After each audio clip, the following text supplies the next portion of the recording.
still ahead. Traveling during the holidays, we know it can get really stressful. So how do you keep your cool in the chaos? We will discuss proper travel etiquette with an expert after the break. Stay with us. As millions of Americans jet across the country for the holidays, we want to talk travel etiquette to hopefully make your experiences as smooth as possible. With us now, Diane Gottsman, National Etiquette Expert and owner of the Protocol School of Texas. That's a thing. Good morning to you. So obviously we can all relate to getting a little frustrated at the airport, but if you really start losing your cool, it's a bad look. So how can you find that balance between, I don't know, being assertive with the workers there, but also not going too far? Well, assertive is one thing, aggressive is another. So, you have to pack your patience. It's going to be frustrating. There's going to be flight delays, more than likely. There's going to be crowded spaces. So just plan and prepare in advance and be ready. So, one of the things that happened after the pandemic is they're starting to get a little too drunk when they get on the planes. They're listening to music without the headphones or the earbuds. What are some of the absolute worst things that you've heard of that people are doing on planes or while they're waiting to get on the plane? Right. Well, bring that tuna can on the plane and open it up and start to eat, and that is going to annoy your fellow passengers. No. Or take your shoes off and make yourself comfortable. That's another big no-no. And then walk to the restroom barefooted. Okay, so I take my shoes off, but I don't walk to the restroom barefoot. I have to be honest. I do. I'm a barefoot guy in the plane. You do take your shoes off? I do. I take my shoes off. I wrap my feet in the blanket.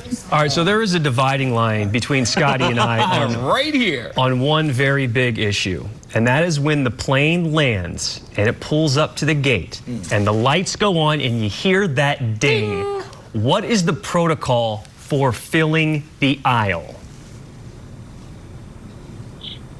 Well, first of all, wait your turn. So do not, if you're in row 28, don't rush up in front of everyone to try and get off the plane first. You said you wanted to rush the aisle.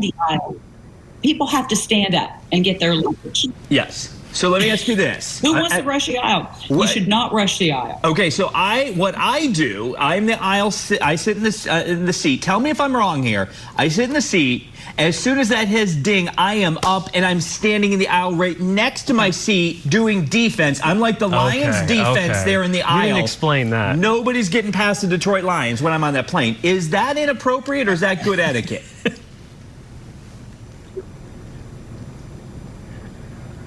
I think it's okay, you standing up isn't inappropriate because especially when you want to stretch your legs and everybody wants to do that. And if you're at the aisle seat, you get to do that and you're ready to get your bag from the bin.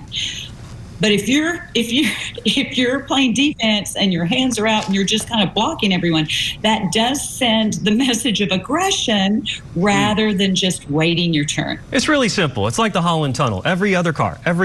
Anyway, okay, the last one I've got for you, middle seat. Who gets the armrests? We've had this debate for years.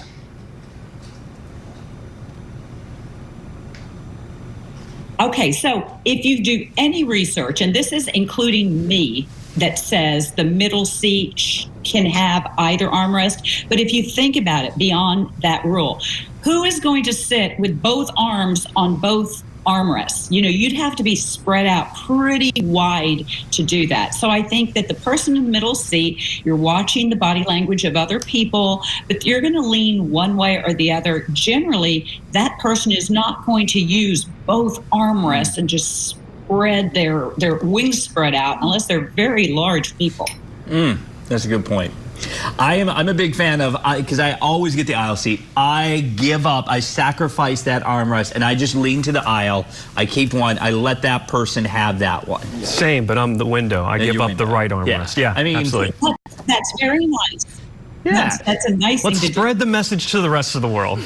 Diane Gottsman, National Etiquette Expert and owner of the Protocol School of Texas. Thank you so much. We appreciate your time. We appreciate it. Solving our issues here that we divided us over this desk for a long time. We really weren't that far away. No, you needed to be more clear about what you're saying. I thought you were rushing the aisle like some madman. No, I am. And another thing, when you get your bags up, let's be quick. Oh, yeah, that drives me let's- crazy. let's That drives keep it me moving, crazy. folks. I block dial. No one goes in front of me from further back in the plane. You wait your turn, and it's if you- row after row. And if you see somebody that needs some help, give them some help. Come on, let's give them. I'm not going that far.